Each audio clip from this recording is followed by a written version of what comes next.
how to log in to Facebook automatically. So if you want to log into your Facebook automatically, then first open up your Facebook application, and then you can go for the upper right corner which has that three-bar icon, and go for a logout and log out from that device.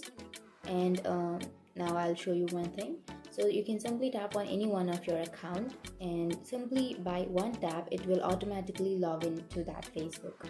So to do that, what you can do is again go for a logout, and here I have already saved my account, right?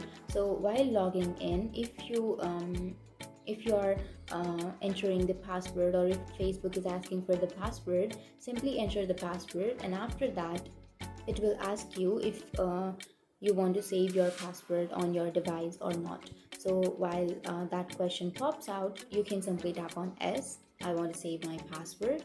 And after tapping on S, or after saving your password, the next time while you log into your account, you don't need to enter your password. You can simply tap on your account and your account will be automatically logged in.